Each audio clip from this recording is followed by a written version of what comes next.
tomto videu si ukážeme veľmi pekný trik, ktorý vo svojej vrcholnej podobe hrá si takto. Dobre, začneme jednoduchým trikom a to je takto.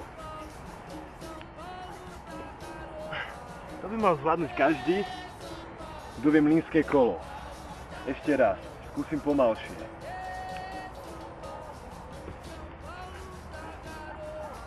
Takže, keď zvládneme toto, tak zase ťažšie. Viacej cez seba a pomaličky. Jedna ruka, druhá ruka. Najprv ide jedna noha hore a potom druhá. Hej? Ďalej. To už bolo viac menej úplne cez seba. A teraz môžeme skúsiť napnúť nohu, na ktorú dopadáme a dopadnúť na vystreté nohy. Tou druhou to vyrovnávame. Čo je, kámo? Ču.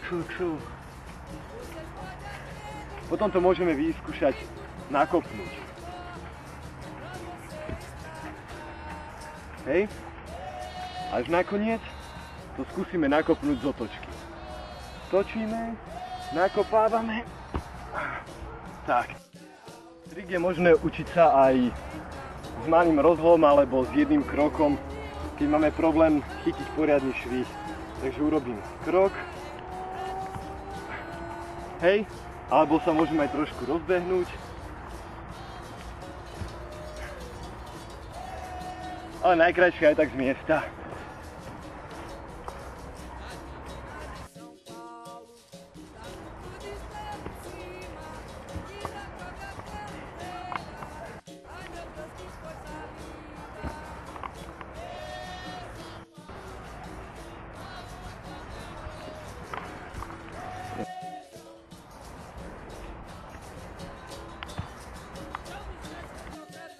Trošku skomplikovať.